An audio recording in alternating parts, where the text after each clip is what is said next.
I'm gonna throw out there real quick that on Saturday, the 22nd, District 40 will be having a sponsorship workshop that will be in person in Tennessee, but also on Zoom. The information is in the chat.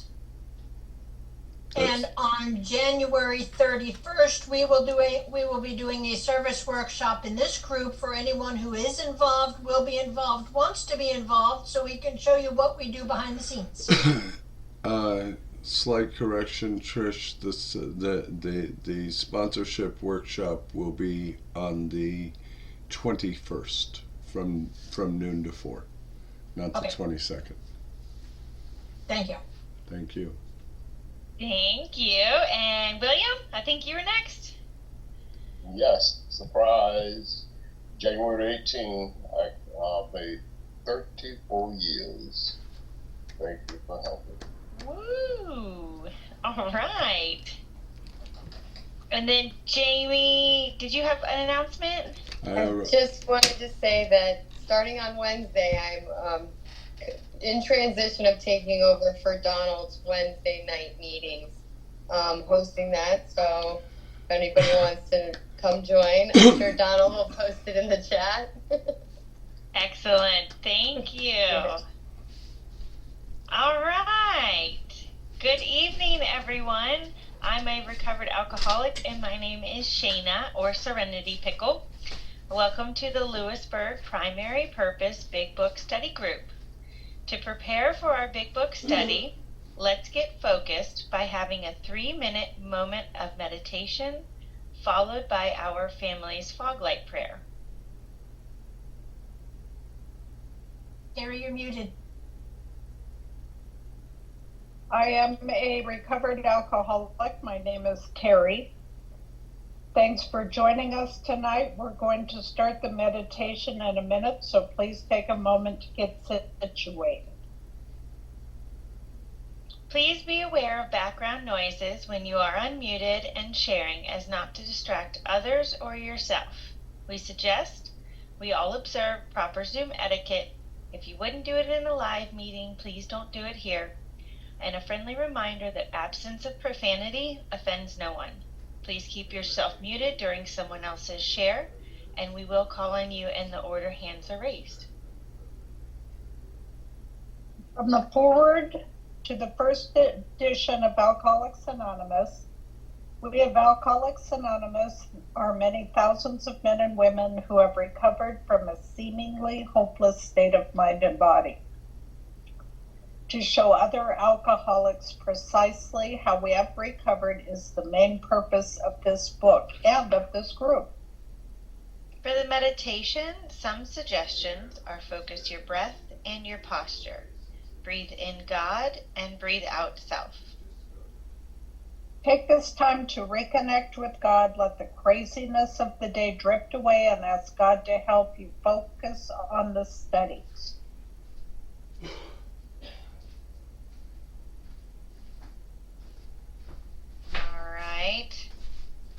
Give me just a moment and I will get our monks in here.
lost your audio, Shayna. Flip your headset down.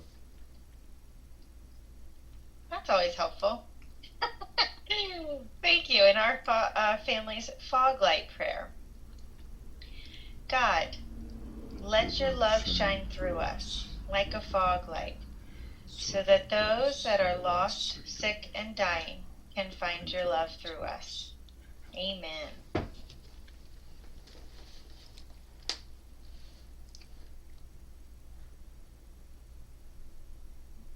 Terry, you're Hey. muted. Oh, Let's have our secretary report. Come on in, Steph. I am Stephanie, a very grateful recovered alcoholic. And I'm your recovered alcoholic secretary. I've asked Joanne to read the recovered statement. We read this notice to explain why many people in this group identify as recovered rather than recovering, and what it exactly means to be a recovered alcoholic. Take it away, Joanne. Shayna, you got to put it up on the screen. That's okay. It's a learning curve here. This is all new. Thank you for your service.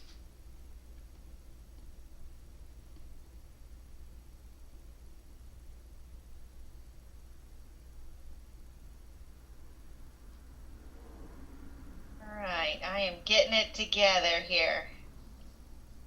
There we go. Can we see it all right? Yep. I need to make it bigger. That's good. My name's Joanne. I'm alcoholic. I can see it real well. Recovered. We are not cured of alcoholism. Recovered, but not cured. That presents a conflict to some alcoholics. If we were cured, we would be able to drink responsibly. No, we are not cured. The allergic reaction to alcohol will remain with us for a lifetime. But we have been restored to sanity. That was the problem. The main problem of the alcoholic is centered in his mind rather than in the body. Parentheses, page 23. We are now sane where alcohol is concerned. Consequently, we have recovered. Thank you. Thank you, Joanne. And thank you for joining us tonight.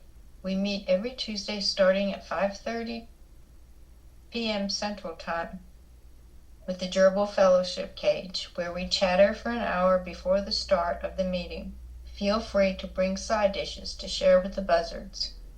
Our Big Book study starts promptly at 6:30 p.m. Central Time, and we ask that you be courteous and ready to begin at the sound of the foghorn. We take our Big Book study seriously. Because of this, chat will be disabled during the study. In the 1940s, when the only elements to sobriety were God, a big book, and one recovered alcoholic working with an untreated alcoholic, the success rate was as follows. From the foreword to the second edition of Alcoholics Anonymous, page XX, alcoholics who came to AA and really tried, 50% get sober at once and remain that way. 25% sobered up, and after that, some relapsed, and the remainder, those who stayed on with AA, showed improvement. Can we have a show of hands of people joining us for the first time? I know we got a couple in there. I can't see anything. Welcome, Joanne. Shayna, can you take that screen share down? Oh, Thank you. Welcome, apologize. Joanne. Hi, And Julie. Welcome. seems like we had, I believe Joe is new to us as well. And welcome, Julie. Glad to have you with us tonight. and Kenny J, welcome. Yep. Thank you. Welcome, everybody. And then the recovered alcoholics are, yes, these are your potential sponsors. And is anyone celebrating a milestone this week?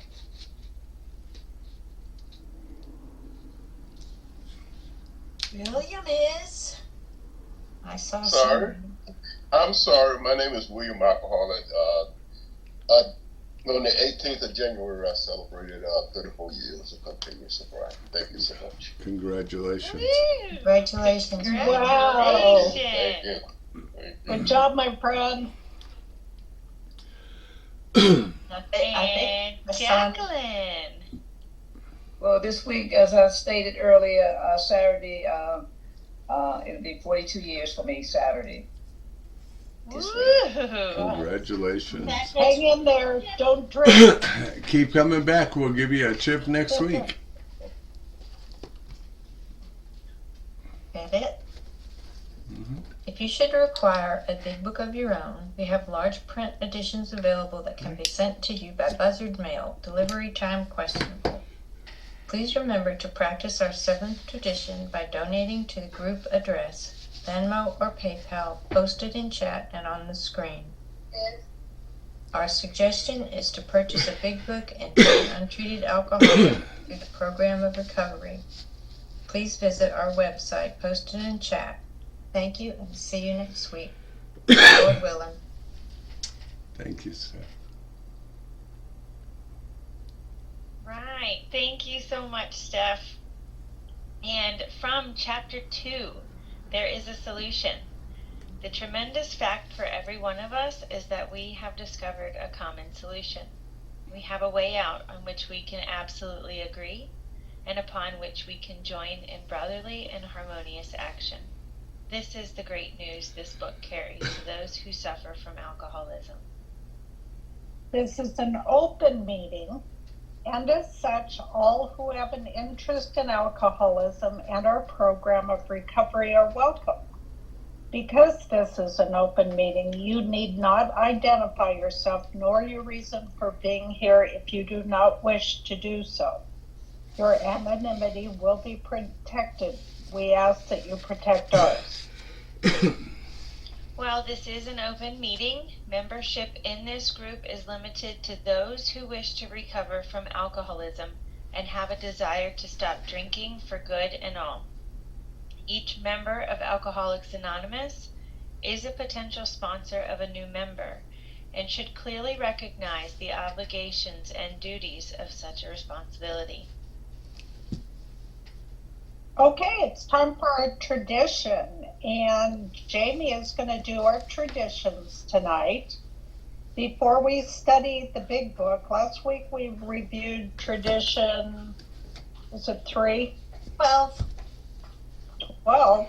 Okay, tonight let's take a quick look at tradition 1. Please refer to page 562 of Alcoholics Anonymous. Take it away, Jamie.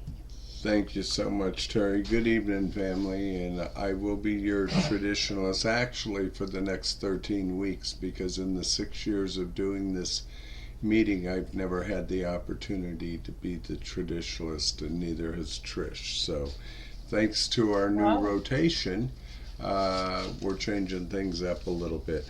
So our traditions are on page 562, but I'd ask you to turn one page back to 561 because this is an important introduction to the traditions. The AA tradition, to those now in its fold, Alcoholics Anonymous has made the difference between misery and sobriety, and often the difference between life and death. AA can, of course, mean just as much to uncounted alcoholics not just reached. Therefore, no society of men and women have ever had a more urgent need for continuous effectiveness and permanent unity.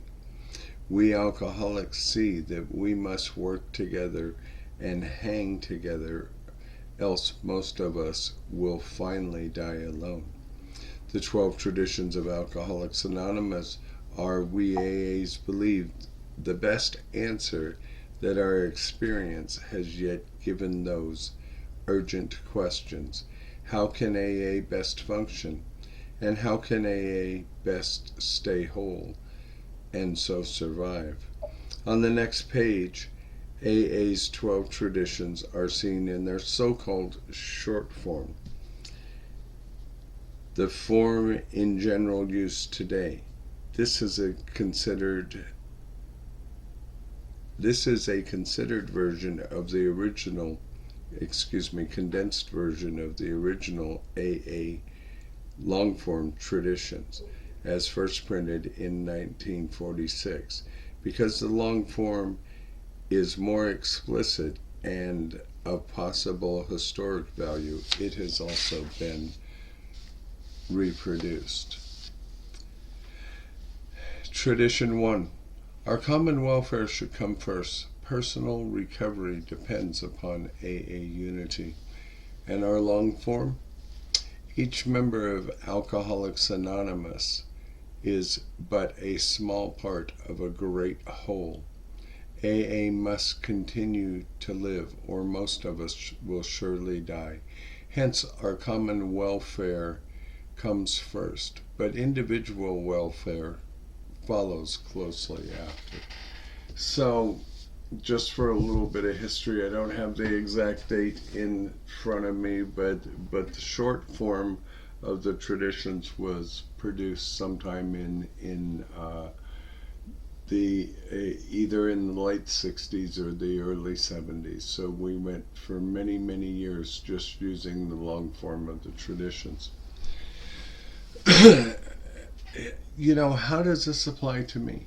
How much of my life did I live trying to run the show, trying to control and manipulate other people, and still end up feeling like the loneliest guy on the planet? The traditions are to the group what the steps are to the individual, and without the traditions, we become very spiritually sick, and many groups die as a result of not living by the traditions. So I am just a small part of all of it. For those of you who don't know, I am one of the co-founders of this particular group. Our other one is deceased. But this group isn't about me, it's not my group, it's your group. And I am just merely one of the servants within the group. And I absolutely love that, because however this group moves forward in the future is up to you guys, and you guys are the voice of it. And that's why our unity is so very important. And if you would like to join this group as your home group, all you got to do is send Trish a message in the chat with your name, phone number, and email address, and it's just that simple, and you can have a voice in this group. Why is that important? I know many people that go to group consciences that are group members and never, ever bring up a voice or a problem that they may see within the group. But all of us should, even if it looks like the majority is going to go a certain way. We need to hear from the minority to hear what your feelings are, and I have seen that flip the boat many times. These traditions not only need to be practiced in our groups, they need to be practiced in our districts and in our areas. And I'll give you an example of this. We had a vote in area assembly this last weekend, and everybody voted, but there were some minority voices, and about 4 of those minority voices went to the mic and stated their position, and then we recommitted the vote, which means that we voted again, and it totally flipped the vote the other way.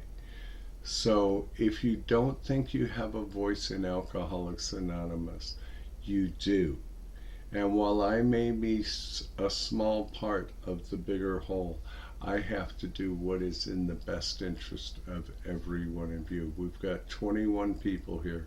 It's my job not to do what's in the best interest of me, but to do what's in the best interest of you. Thank you, and God bless. Thank you so much, Jamie. Okay, now it's time for our edition of Betting in the Book, the Big Book. And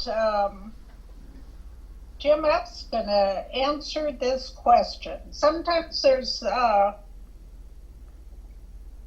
people that say that ain't in the big book, but we found something that is.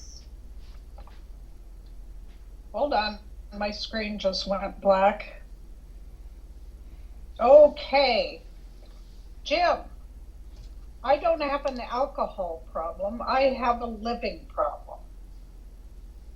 In our belief, any picture of the alcoholic which leaves out this physical factor is incomplete. Perfect. Thank you so much. Thank you for letting me be of service. Shana, your turn. As we study, please make use. Headset, Shana. Your boom. Go boom boom. Go boom boom. Okay, sorry about that. As we study, please make use of Nope. the pen. No, No. the blue part. Blue. You Well, be blue. You No, took. that, Nope, you took care of the blue part. oh, I did. Okay, sorry. That's okay. If you want to grab hold of this, as we study, I'll jump back on for the blue. No. You got it. As we study, please make use of the pens, highlighters, and rulers so that you can share this experience with another alcoholic.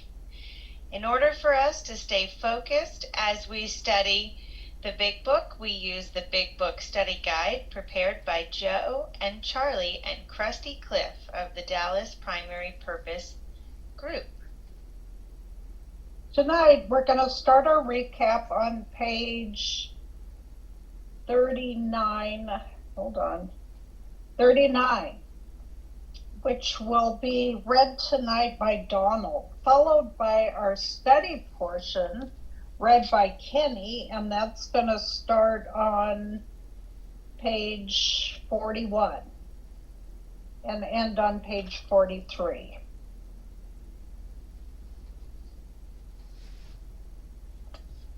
After the page is read, we will ask questions from the imaginary podium, starting back on our study portion that will be read by Kenny.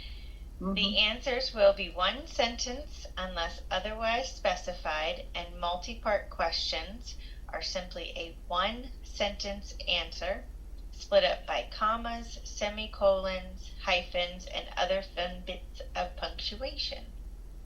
Basically, in English, what that means is that we are going to read the material once through and then dissect the information a second time through the question and answer format. Notice how the language in the questions gives us a new light in which to consider the study material. This is important because hearing the question and rereading the content offers a definite way of comprehending the material covered. After we've completed this study, we open up for comment, questions, and observations based on what was just read. If you have spiritual experiences with this information, you are free to share. Please keep your share on topic and under 5 minutes. At the 5-minute mark, you may hear a timer beep to let you know that your time is finished. However, Big Book study is not therapy. Should you begin sharing on topics which are more appropriately discussed in a different setting, like with your sponsor, please do not be offended when we cut the conversation short and send the buzzard snipping at your heels. For that purpose, we have fellowship meetings before and after our study time. You can never go wrong by commenting on the pages studied, which brings us to the words of one of the co-founders of Alcoholics Anonymous. Sobriety, freedom from alcohol, through the teaching and practice of the 12 steps, is the sole purpose of any Alcoholics Anonymous group. Okay, how we arrived at this point. I was not prepared for this. Jamie or Trish? Go ahead, Trish. Okay. Hi everybody, I'm Trish, I'm an alcoholic. This meeting started in January of 2020, and like the rest of the world, closed down briefly and reopened on Zoom, and we've been a Zoom meeting ever since. We are a 96-week study where we go from the cover page through the preface, the forewords, the doctor's opinion, all the way through page 164, where the asterisk directs us to. We also go and study the spiritual awakening, appendix 2, 3 times during the study. We also then use this same study format on Dr. Bob's Nightmare, and we spend 4 weeks on the traditions, and then we wrap it all up on week 96, doing a standalone week of the spiritual awakening, because that spirituality is such an important part of our recovery and our spiritual growth. So this is a 96-week study. Tonight we are on week number 28, so we're still so close to the beginning. And every week I keep learning new things, so keep on coming and learning. Thank you, Trish. And before we start the recap, we will need about 5 or 6 virtual hands raised if you would like to be one of our answer readers. Please be aware that the first hour and a half of this meeting will be recorded so that we can put it on our website and our YouTube channel. Okay, now Donald is going to reread the recap for us. He's going to recap last week. How's that? And that's on page 39 if you want to join in with him, starting with Fred as a partner.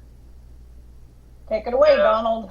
Good afternoon, good evening, everyone. My name is Donald, aka Gandalf the Red Pickle, and I am a very grateful, recovered, but not cured alcoholic. And starting on page 39, Fred is a partner in a well-known accounting firm. His income is good, he has a fine home, is happily married, and the father of promising children of college age. He has so attractive a personality that he makes friends with everyone. If ever there was a successful businessman, it is Fred. To all appearances, he is a stable, well-balanced individual, yet he is an alcoholic. We first saw Fred about a year ago in a hospital where he had gone to recover from a bad case of jitters. It was his first experience of this kind, and he was much ashamed of it. Excuse me. Far from admitting he was an alcoholic, he told himself he came to the hospital to rest his nerves. The doctor intimated strongly that he might be worse than he realized. For a few days, he was depressed about his condition. He made up his mind to quit drinking altogether. It never occurred to him that perhaps he could not do so, in spite of his character and standing. Fred would not believe himself an alcoholic, much less accept a spiritual remedy for his problem. We told him what we knew about alcoholism. He was interested and conceded that he had some of the symptoms, but he was a long way from admitting that he could do nothing about it himself. He was positive that this humiliating experience, plus the knowledge he had acquired, would keep him sober for the rest of his life. Self-knowledge would fix it. We heard no more of Fred for a while. One day we were told he was back in the hospital. This time he was quite shaky. He soon indicated he was anxious to see us. The story he told is most instructive, for here was a chap absolutely convinced he had to stop drinking, who had no excuse for drinking, who exhibited splendid judgment and determination in all his other concerns, yet he was flat on his back nevertheless.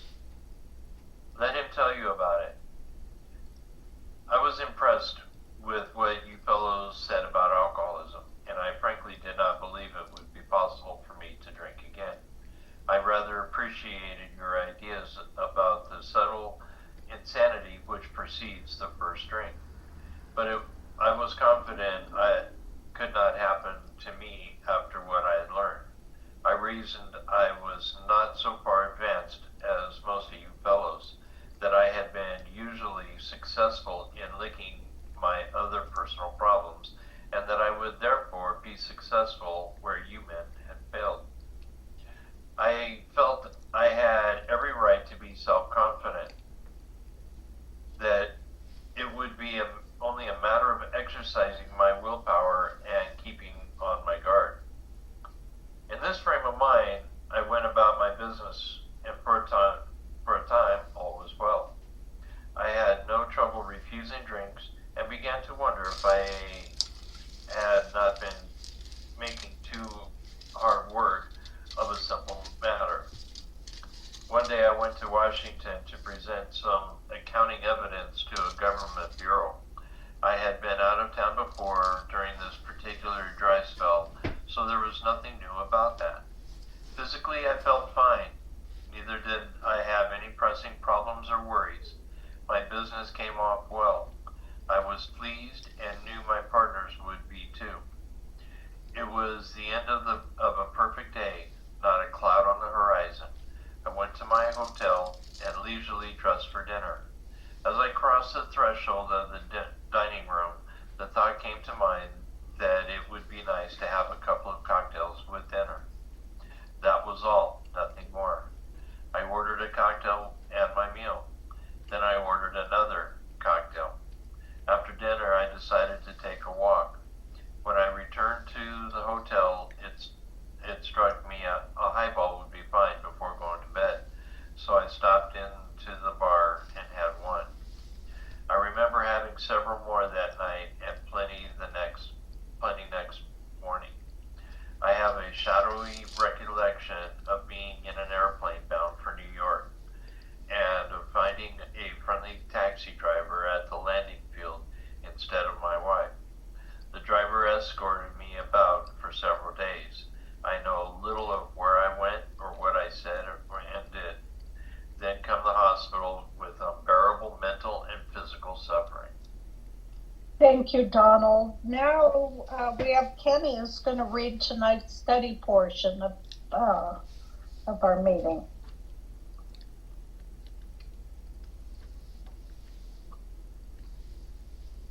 Kenny, you're muted. Can you hear me now? Yes. Yes. As soon as I regained my ability to think, I went carefully over that evening in Washington. Not only had I been off guard, I had made no fight whatever against the first strength. This time I had not thought of the consequences at all. I had commenced to drink as carelessly as though the cocktails were ginger ale. I remembered that my alcoholic friends had told me how they prophesied that if I had an alcoholic mind, the time and place would come, I would drink again. They had said that though I did raise the fence, it would one day give way before some trivial reason for having a drink. Well, just that did happen, and more, for what I had learned of alcoholism did not occur to me at all. I knew for the moment that I had an alcoholic mind. I saw that willpower and self-knowledge would not help in those strange mental blank spots. I had never been able to understand people who said that a problem had them hopelessly defeated. I knew then it was a crushing blow. Two of the members of Alcoholics Anonymous came to see me. They grinned, which I didn't like so much, and then asked me if I thought myself alcoholic, and if I were really lit this time. I had to concede both propositions.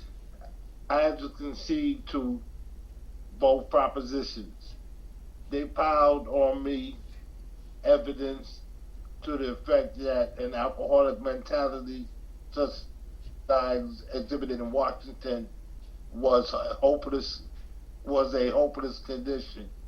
They cited cases out of their own experience by the dozen. This process snuffed out the last flicker of conviction that I could do the job myself. Then they outlined a spiritual answer and program of action, which 100 of them had followed successfully. Though I had been only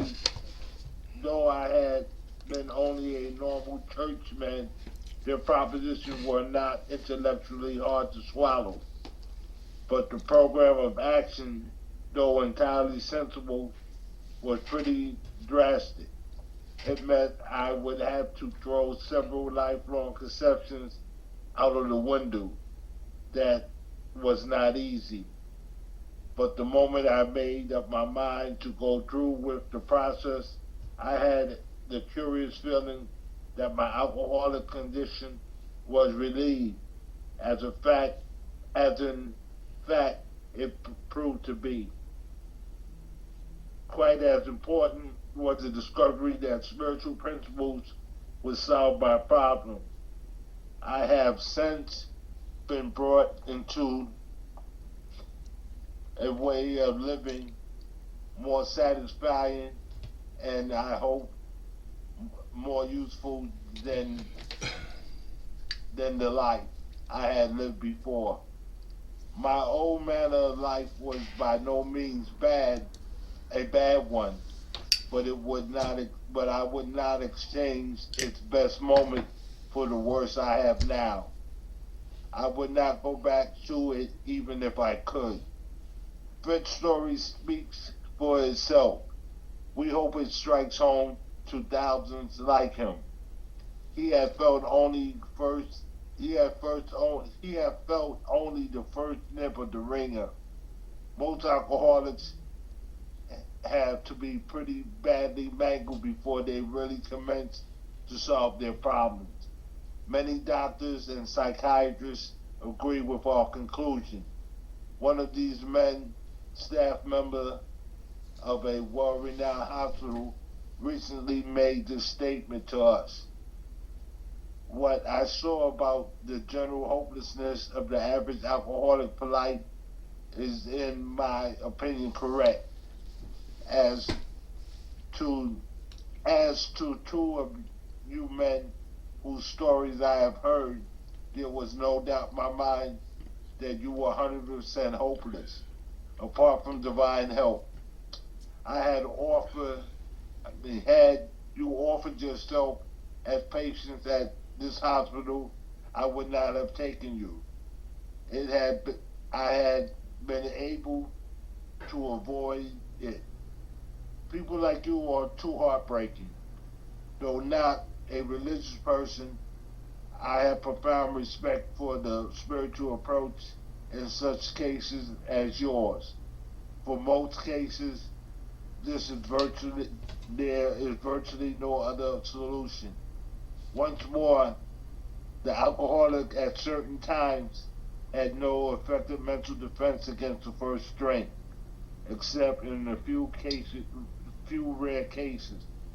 Neither he nor any other human being can provide such defense. His defense must come from a higher power. Thank you, Kenny. That was a lot. Okay, so I have my answer readers. Okay, so I had 6. 1, 2, 3, 4. Okay, Jacqueline, Sheila, William. Are you there, William? Oh, there you are. Okay, Jim and Jamie.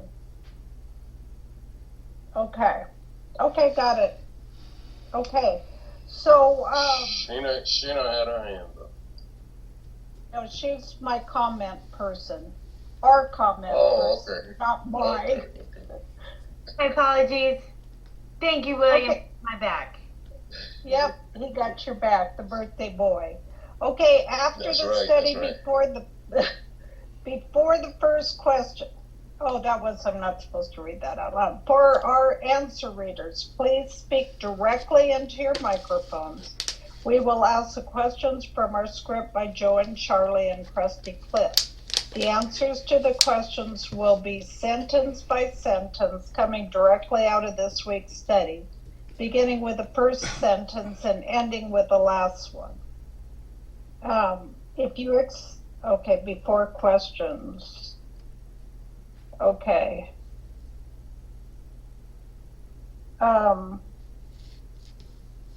Okay, it says before questions. If you have experience with the portion of the book that was just read, please feel free to share. Please be mindful of your time and that others may have their hands raised and are waiting to share. A friendly reminder as we share.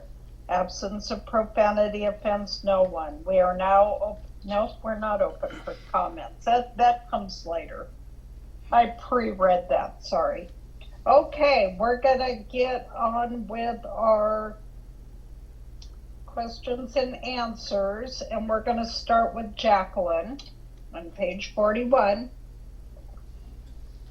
Jacqueline, as soon as his mind cleared, what did he do?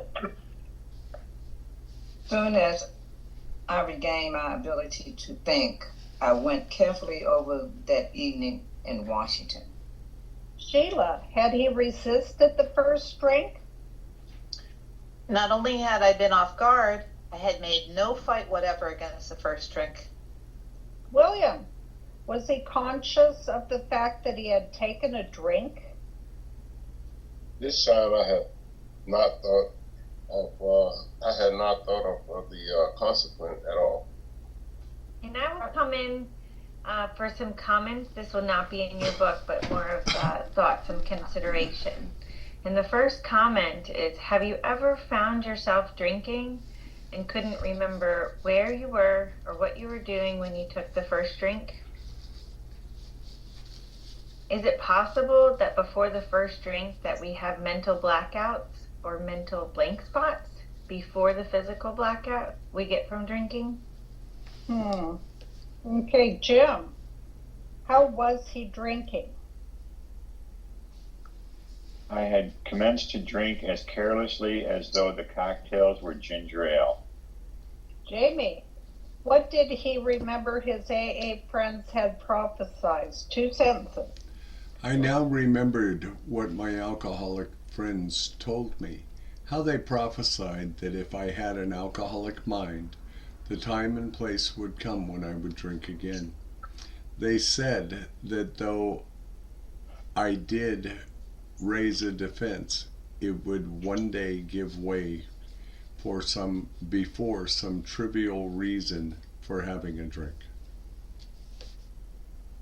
Okay, back to Jacqueline. This is a 2-parter. Were they correct in their prophecy, and what did they say would happen in spite of his determined to not drink? Well, just that did happen and more. For what I had learned of alcoholism did not occur to me at all. Sheila, from this experience, what did he come to know? I knew from that moment that I had an alcoholic mind. William, what did he learn about self-knowledge and willpower? I saw that willpower and self-knowledge will not help me in those strange mental blank spots. Okay, Jim, what else did he come to understand? 2 sentences. I had never been able to understand people who said that a problem had them hopelessly defeated. I knew then. Jamie, how did the newly acquired knowledge affect him? It was a crushing blow. Sheila, who came to see him? 2 of the members of Alcoholics Anonymous came to see me. Okay, William, this is a 3-parter. What was the first thing they did? What did Fred think of what they did? And what 2 questions did they ask Fred? They grinned it, which I did not like so much. And then they asked me if I thought of myself an alcoholic. And if I was really licked this time. Thank you. I Jim? had to, Oh, no, that's good. Jim, to what did he concede? I had to concede both propositions. Okay. Jamie, what did they pile on him? 2 sentences. They piled on me heaps of evidence to the effect that an alcoholic mentality, such as I had exhibited in Washington, was a hopeless condition. They cited cases out of their own experience by the dozens. Thank you. Jacqueline, what did this do for him? Okay, they cited cases out of their own experience. No, the next one. The next period. This process. This process snuffed out at the last flicker of conviction that they could do the job myself. I could do the job myself. Uh-huh. I have another comment. Was he admitting complete defeat here?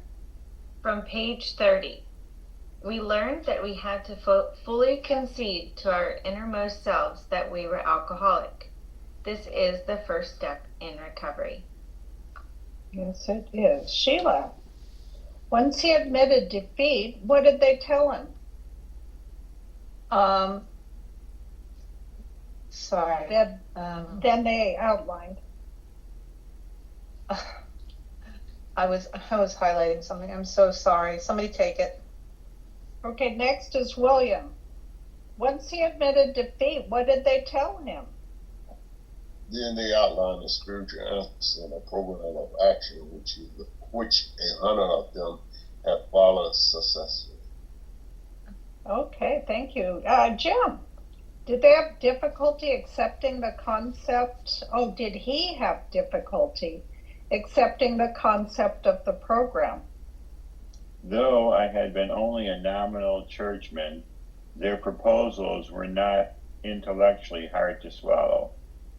Okay, Jamie, how did he feel about putting the concepts into action? But the program of action, though entirely sensible, was pretty drastic. Mm-hmm. Jacqueline, what would he have to do? It meant I would have to throw several lifelong concepts and conceptions out of the window. That's right. Sheila, was this going to be easy? That was not easy. William, what happened to Fred as soon as he made up his mind to adopt the program? But the moment I made up my mind to go through with the process, I had the curious feeling that my alcohol condition was relieved, as in the fight it proved to be. Jim, what else of very important nature did he discover? Quite as important was the discovery that spiritual principles would solve all my problems. Is this our spiritual solution? Jim, what kind of life did his decision bring into him? Wait, let me start that over. What kind of life did his decision bring him into? Did you mean me, Terry? Jim. Oh, did Jim go twice? Okay, Jamie. Yes, I have since been brought into a way of living infinitely more satisfying and, I hope, more useful than the life I lived before. Thank you. Jacqueline, this is a two-parter. What was his old life like, and what would he not trade for? My old manner of life was by no means a bad one, but I would not exchange its best moment for but I would not exchange its best moments for the worst I have now. Sheila, would he have liked to return to his old way of living? I would not go back to it, even if I could. That's right. William, what does Fred's story do? Fred's story speaks for itself. Jim, what are our hopes? We hope it strikes home to thousands like him. Jamie, had he severely suffered from alcoholism? He had felt only the first nip of the ringer. Jacqueline, do most alcoholics get off so easy? Most alcoholics have to be pretty badly mangled before they really commence to solve their problems. That's right. Sheila, how do many doctors and psychiatrists feel about our conclusions? Many doctors and psychiatrists agree with our conclusions. William, what did one such professional say? Read the rest of the paragraph. One of these men, staff member of a world-renowned hospital, recently made this statement to some of us. What you say about the general hopelessness of the average alcoholic plight is, in my opinion, correct. As to two of you beings whose story I have heard, there is no doubt in my mind that your words are 100% hopeless. Apart from divine help, had you offered yourself as patient at this hospital, I would not have taken you. If I had been able to avoid it, people like you are too heartbreaking. Though not a religion person, I have profound respect for the spiritual approach in such cases like yours. For most cases, there is virtually no other solution. Jamie, once more, what? Once more, the alcoholic at certain times has no effective mental defense against the first drink. Jacqueline, can human beings provide the alcoholic a defense from the next drink? Except in a few rare cases, neither he nor any other human being can provide such a defense. Okay, Sheila, what is an alcoholic's only certain defense? His defense must come from a higher power. Okay, thank you to Jacqueline, Sheila, William, Jim, and Jamie for making this easy on me. I appreciate that. Okay, now I'm going to reread this that I already read. If you have experience with this portion of the book that was just read, please feel free to share. Please be mindful of your time and that others may have their hands raised and are waiting to share. A friendly reminder as we share, absence of profanity affects no one. We are now open for comment, questions, observations, and spiritual experience based on what was just read. Okay. Let me see if I got any hands up yet.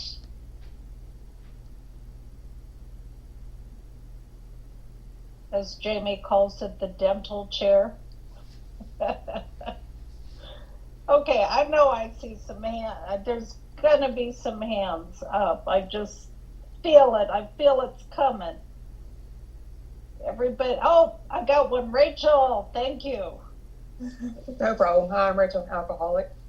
I've read Fred's story probably about 5 or 6 times now since getting the big book, and I think it just really speaks to me when he says that he was just crossing the threshold of the dining room and thought it'd be nice to have a couple cocktails with dinner, and then the next thing you know, he's ordered more and more and more, and then a week later, he's back in the hospital. My last relapse, it was the same way. Like, I thought I was doing so good, and we were just playing games around the kitchen table, and I was like, I can have a drink. and that was on a Wednesday, and then I don't remember anything until the next Monday when I was able to pull myself out of it. So it really is just one of those things where once you start, it just overcomes every sense of self that you thought you had and just takes you over again. So Fred's story really resonates with me. Thanks. Thanks, Rachel. Sheila. Sheila Alcoholic. Yeah, Hi. on page 42, starting with 2 of the members of Alcoholics Anonymous, that was a 12-step, where they were 12-stepping. And my sponsor there's really it's really like a direction for sponsors there. You know, my sponsor said exactly that. Are you 100% sure that you're an alcoholic, and are you ready to do anything? Like the only thing I had to do perfectly was to concede and surrender 100%. You know, and then step 2, then they outlined the spiritual answer, came to believe. He said he did have a church and a belief and everything, but he was open-minded and he was willing. And that's what I did. I followed my sponsor, and I used her God and her spirituality as my foundation to as my jumping off point. And you know, right there, you know, the came to believe part. So step 2's in there, and then step 3 is made a decision. The moment I made up my mind, step 3. And then where God, you know, we give our will and our life over to the care of God in step 3. And he said, I had the curious feeling that my alcoholic condition was relieved, as in fact it proved to be. So once we make that decision, we have that spiritual experience. And then I had to say, of course, the 3rd step prayer with a group of people in the back of the room. It was beautiful. I've done it a few times. So yeah, I love breaking down the book. Every time I read it, I see something new. Thank you. Thank you. Joanne, welcome. Hey, family, my name is Joanne. I'm alcoholic. On page 43, first full paragraph, it says, 1, 2, 3 lines down. Most alcoholics have to be pretty bang before they really commence to solve their problem. That was me right before I made it to the room where Alcohol Anonymous.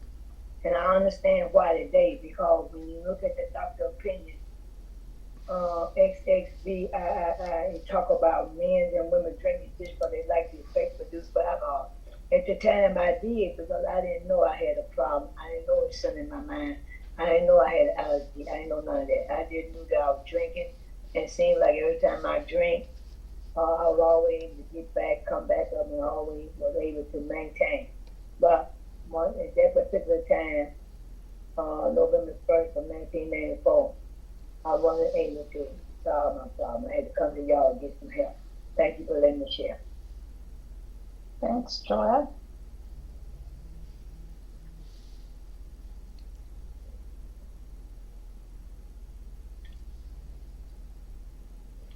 Oh, William, there you are. Birthday boy. Yes.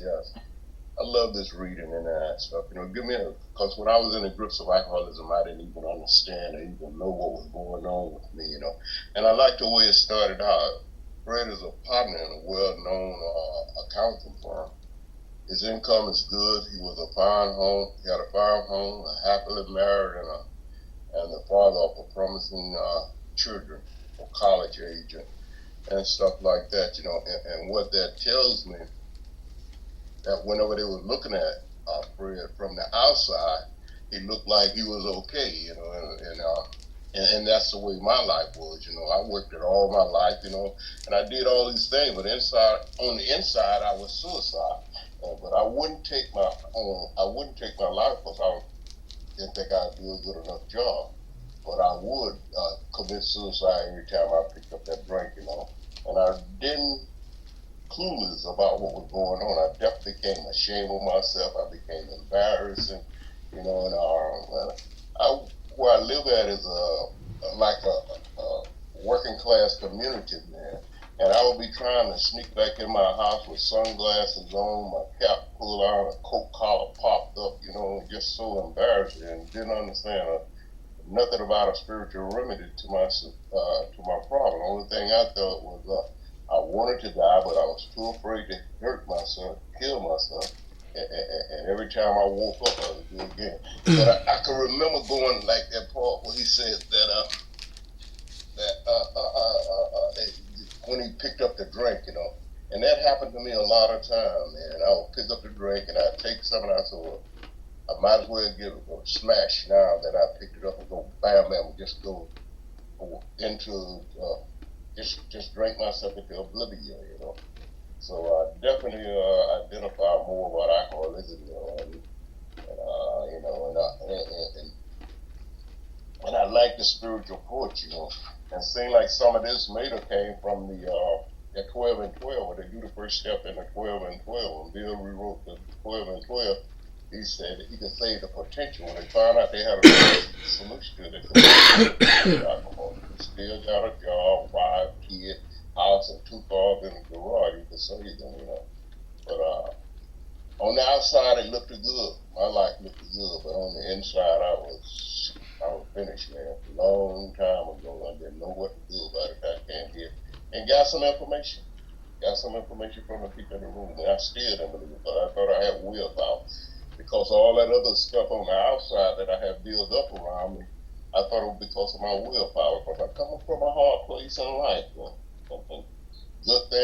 good stuff began to happen to me. So I thought I could do the same thing with alcohol, but I couldn't. I tell you, the first day I went into the room of Alcoholism Anonymous, I felt the first tradition working in my life. That noise that was going off in my head, but you're no good, you got this, you're not this. I guess I was listening and didn't even know I was listening, but I wasn't taking no action. That's what it was. I wasn't taking no action. So I came up with a master plan. I said I'd go to AA when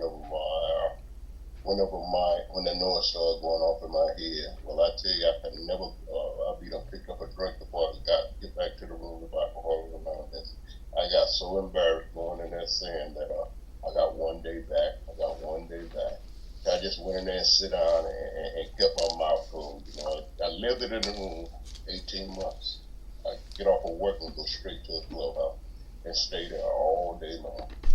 But I'm grateful to be sober today. I'm grateful to be sober today. My anniversary was great. You know what I mean? Just to look back 34 years ago where I was at and where I'm at today, man, beyond my wildest dreams. I tell you this, right? When I was drinking, this was my dream.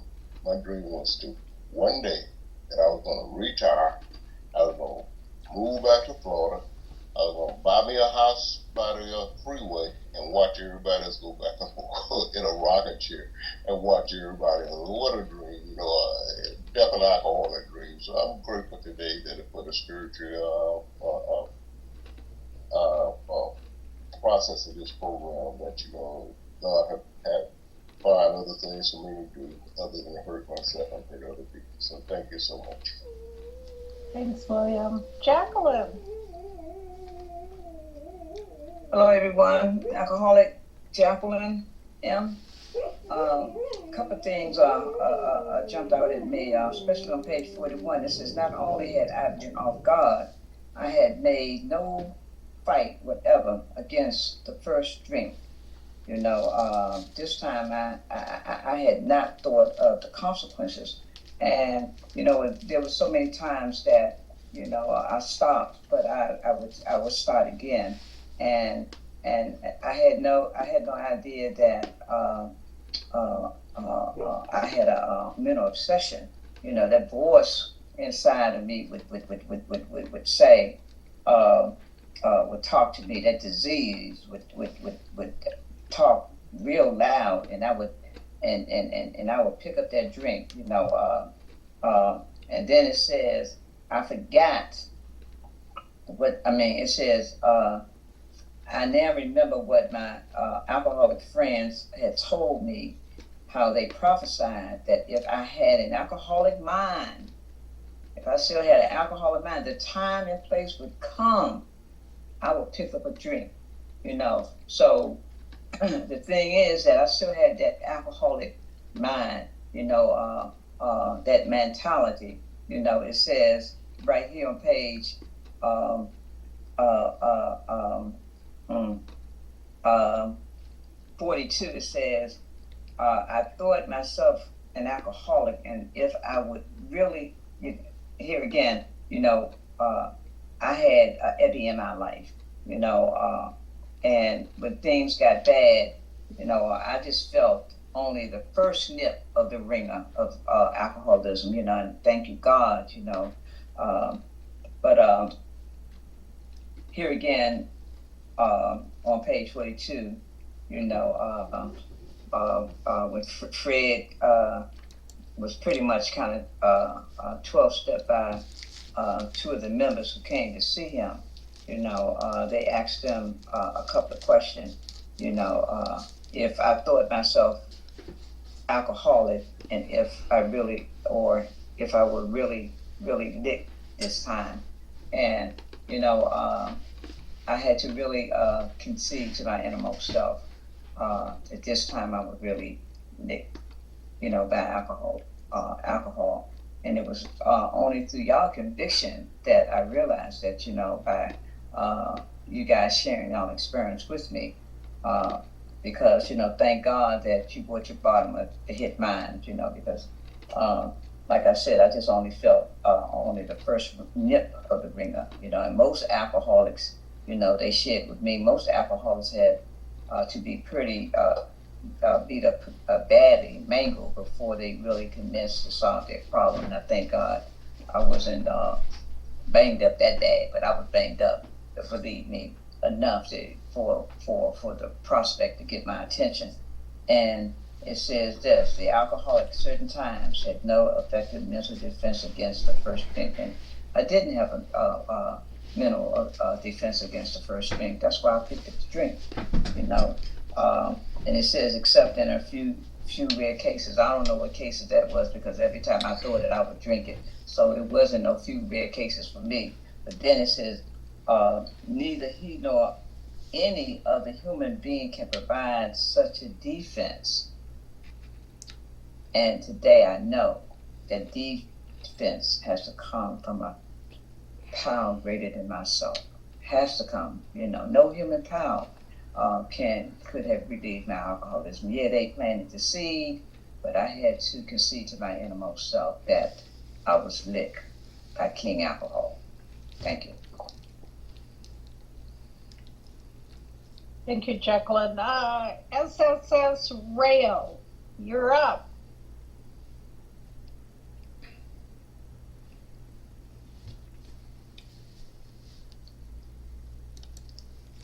There you got it. Yes, my name is Rayo, and I am a borracho viejo de Phoenix, Arizona. And thank you for this wonderful meeting. And on my name it says SSS. It is a salutation in Spanish, and it means su seguro servidor, which is your assured servant.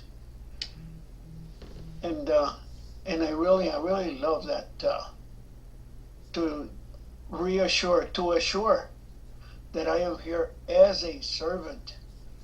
I am here not as a leader, I am just here. There was a guy, I got sober March 3rd, 1988. And since then, I have been sober, thank you guys. But anyway, God doing for me what I couldn't do for myself. I have been suicidal. First time I was seriously suicidal, I was 5.5 years old. And I've always played with the thought of suicide. But God does for me what I cannot do for myself. I used to go to a meeting at Gibsonon every Friday. And I went there, again, contemplating suicide. And there was a guy, the only time that I've ever seen him at a meeting. And he came in, another guy brought him in, and he was hanging on to the guy's arm. because he had tried to commit suicide. He put the gun to his temple, pulled the trigger, and blew his eyes out.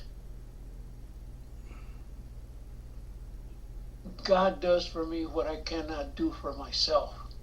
God put him there, I know for a fact, to say, don't do that.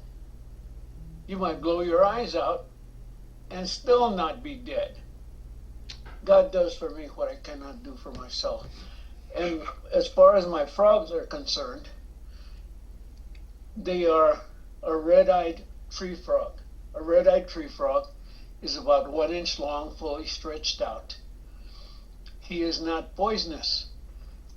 He is from South America, and frogs in South America that are very colorful are also very poisonous. And somehow, all the animals learn not to mess with them. They don't lick them, they don't touch them, they don't anything. They're very poisonous.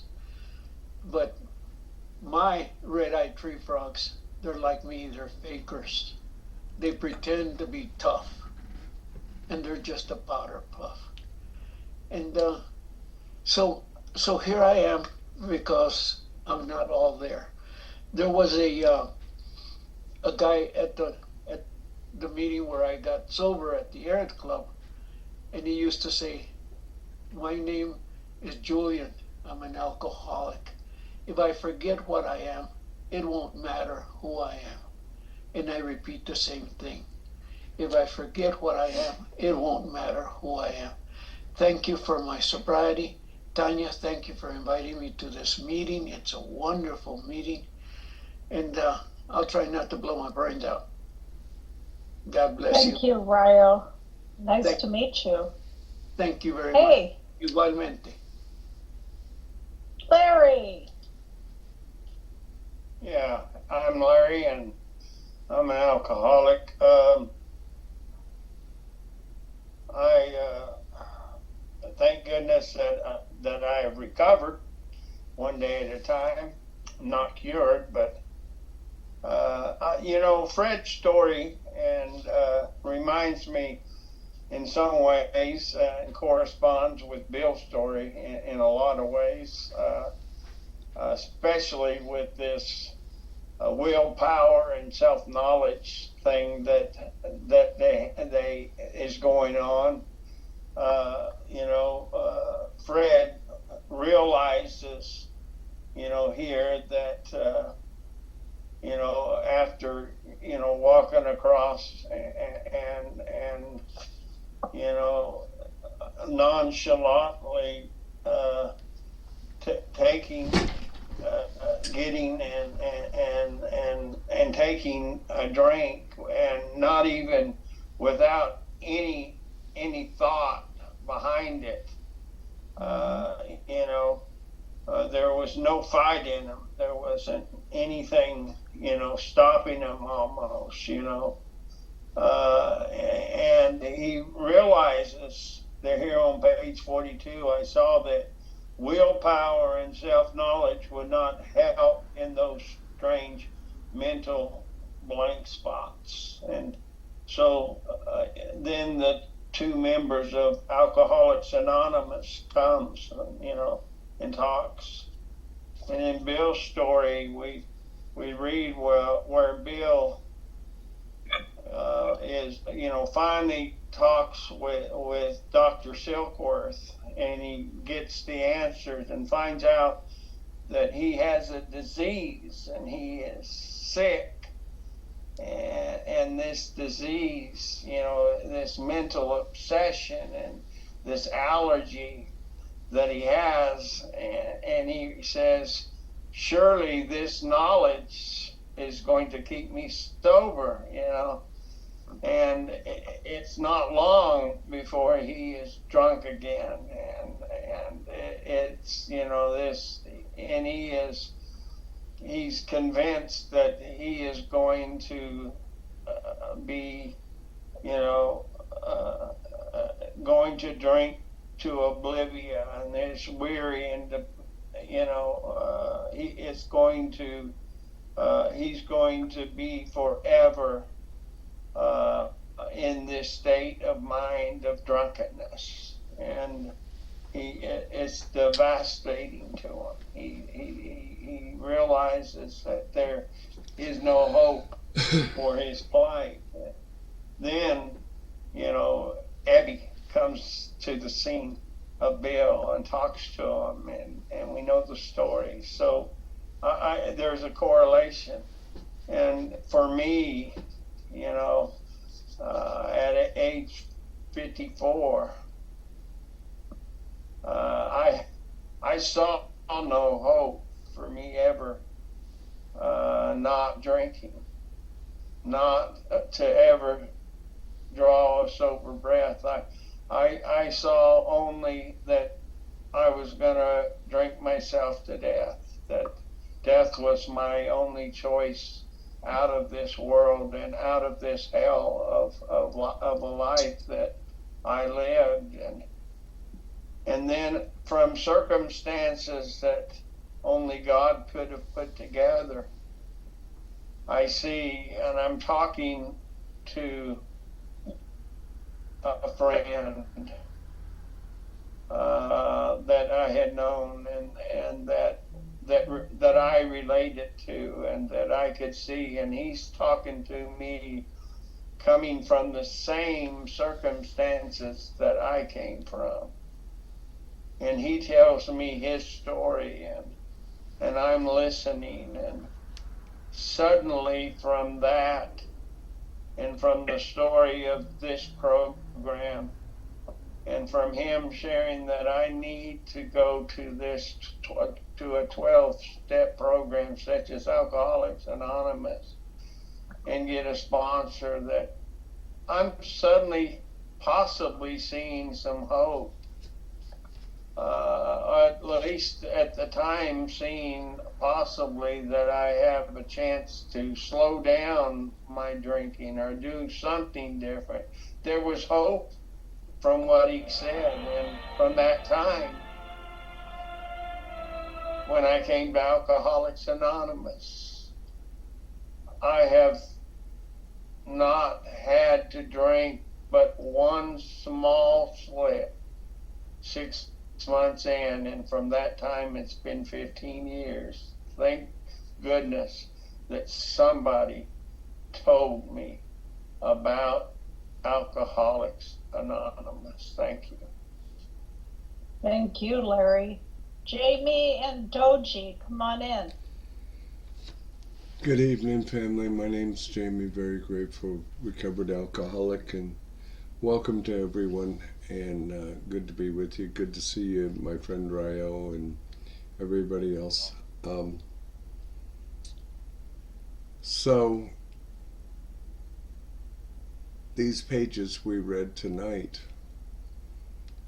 are the completion of the presentation of all of the information that we need to diagnose our own alcoholism. The doctor's opinion in the first 43 pages of the book, 51 pages in all, give me all the information I need to diagnose the only self-diagnosed disease in the world, alcoholism.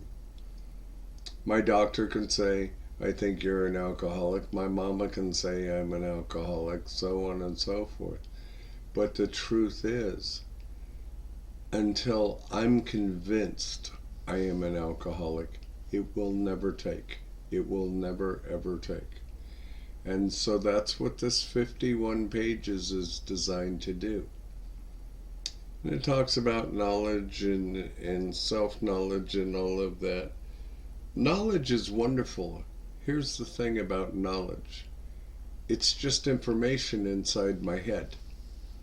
But when I put into practice what it's leading me to, and I take the action that goes with it, then it becomes experiential knowledge. Now it's something that I have experience with. And I find that to be very important. One of the things, and Fred probably never knew this until he hit this on page 41, and he went on that drunk in that flight and gone for several days. He probably never realized until he started to review it that he was a blackout drinker. But it's very clear that he was. maybe occasionally, maybe it was as simple as, well, I don't really remember what I did last night, but he's in a full blown blackout in this. The reason a taxi driver probably hauled him around several days was I would imagine, was because he had a phone call with his wife and she said, "Don't you dare come home like that." You know, which is a very good possibility, especially if it had been a battle going on for many years. You know, those mental blank spots, they happen to all of us. Mental blank spots still happen even in sobriety. We get people with a lot of time. I have a lot of time. It's not the time that I have that's important. It's the days that I have that are important. It's those 24-hour periods, because that's where I grow. Just because I've been sober 35 years doesn't mean I have this by any means. And I'll take you to a place that's a little later in the book, but on page 85 it says it is easy to rest. It is easy to let up on a spiritual program of action and rest on our laurels. We are headed for trouble if we do, for alcohol is a subtle foe. And it goes on to say we are never cured of alcoholism. Really what we have is a daily reprieve contingent on the maintenance of our spiritual condition. So in this tonight's reading, it is instilling to the person who hasn't really determined that, yes, I'm an alcoholic, that the spiritual solution is what is necessary for recovery. That's a pretty powerful thing. Next week we will get into the chapter to the agnostic, which I believe is the greatest piece of literature on this planet, and it gives me a pathway to let go of old ideas and old beliefs. But there's two statements that I turn into questions now that I have read this 51 pages. If when I really want to, I cannot stop, or I have no control over the amount I drink, I am definitely an alcoholic. It's time for me to get my happy ass off the fence debating on whether or not I'm an alcoholic. Step one is done at that point, and it is important for me to start moving on with the rest of the program. So thank you, everybody. Have a great night. God bless. Come back and see us next week. Thank you, Jamie. And I think, wait. I know there is another hand. I'm just, Jamie, Joanne. Don't see anyone. What, Trish? Say it again. Said I don't see her anymore. She may have bounced because she kept Okay. popping up at low. Go ahead and share, Trish, since you're unmuted. Thanks. Boy, Trish, voluntold there, huh? Yes, I was. Thanks, Terry. You're welcome. Anytime. I really like now, though I didn't like it at the time, where it was talking about, they outlined the spiritual answer and program of action, which 100 of them had followed successfully. But I could relate to the next line, though I had been only a nominal churchman, their proposals were not intellectually hard to swallow. You know, I grew up going to church, but it was usually more to keep the peace than because I believed anything. Mom and Dad said go, so I went. But, you know, I picked up a little bit here and there of what was going on. Mm-hmm. But the program of action, although sensible, was pretty drastic. I'd have to throw out several lifelong conceptions out the window because, I had several preconceived conceptions of who God was at this point in my life. And all I knew about God was I didn't want anything to do with him, and I didn't think he liked me much either. And I spent great chunks of my life stating, we're just not on speaking terms. So I had to throw that conception out the window because it says so many times in the book, God wants to have a relationship with me. The reality is, I just wasn't willing. But then the realization, quite as important, was the discovery that spiritual principles would solve all my problems. I didn't have to be in control anymore. Neither could I blame it on anybody else. Because that was usually my go-to. Either it was me, I can fix this, or it's your fault because you didn't do something. But learning to live by those spiritual principles gave me that God reliance that I had never had before, that I saw other people having, that I wanted to have, but I didn't know how to get there. And then it brings me to I have been brought into a way of living infinitely more satisfying and I hope more useful than the life I lived before. My life today is a total 180 from what it was. I show up when I say I'm going to show up. I don't when I say I don't. Usually, when I give my word, I do my best to follow through on it. And, my life is good. I used to be able to count on one hand the number of good friends I have. Now I need my toes, my hands, your toes, your hands. I can't count the number of people that I have in my life today. And that's a direct result of being in this program and learning to live by these spiritual principles.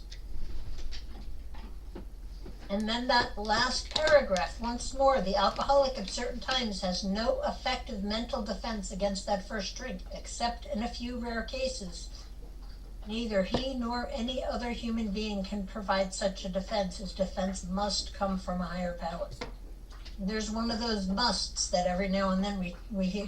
There's no musts in the program, but my defense must come from a higher power. And whether it's a mental defense against the first drink or just a mental defense of taking some stupid action that I know I shouldn't do, but I'm going to do anyway. And, I have that God reliance today who's going to keep me from picking up that drink. Because I can't, my power's not going to do it. Your power's not going to do it. Nobody else's power on this earth is going to do it. But God will give me that defense against that drink. God will give me that defense against anything in life that I ask for direction and help with. Which again goes back to, I don't have to do it all on my own and I don't have to control it. Boy, was that exhausting when I thought I did. The spiritual life, which I fought tooth and nail, kicking and screaming, I don't want it because I don't want anything with God. Once I finally got past those preconceived notions and threw them out the window, life is good. I've got a life. I've got usually a really good attitude. And I've got direction from that higher power. I don't have to be me reliant anymore. And being God reliant is so much more better and so much more healthy. And I'm going to stop there. Thanks. Thank you, Trish. Okay.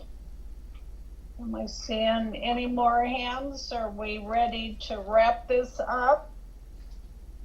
Any last minute hands going up? Okay. I gotcha. Oh, somebody. I'm waiting for you. Okay, I'm just checking hands. Okay, Shannon, would you read our closing tonight from page 164? Yes. Our book is meant to be suggestive only. We realize we know only a little.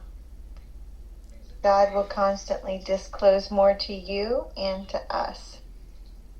Ask Him in your morning meditation what you can do each day for the man who is still sick. The answers will come if your own house is in order. But obviously you cannot transmit something you haven't got.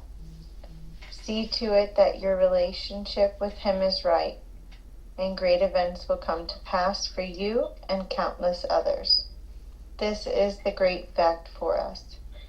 Abandon yourself to God as you understand God. Admit your faults to Him and to your fellows. Clear away the wreckage of your past. Give freely of what you find, and join us. We shall be with you in the fellowship of the Spirit, and you will surely meet some of us as you trudge the road of happy destiny. May God bless you and keep you until then. Beautifully read. Shayna, we did it. Woo! Okay. Yeah, ladies. Woo! Okay. So we're going to close the meeting with a prayer, probably the Lord's Prayer, unless I change my mind in the next minute. Anyway, how we do this in this meeting for you that haven't been here before, we just raise our hand. Since we can't physically hold hands, we raise our hand to join together, to have a moment of prayer for the alcoholic out there that is still suffering, not even knowing that we're praying for them right now. This is so powerful, because somebody had brought it up once that somebody prayed for me.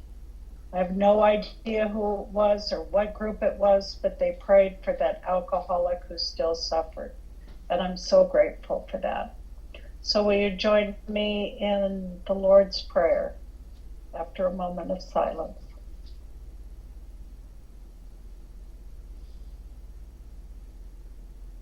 Our Father, who art in heaven, hallowed be thy name.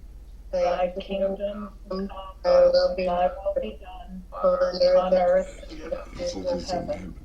Give Give us us this this day our daily bread, and and forgive us our trespasses, as we forgive those who trespass against us. And lead us not into temptation, but deliver us from evil. For thine is the kingdom, and the power, and the glory, forever and ever. Amen. Amen. Thank you, folks.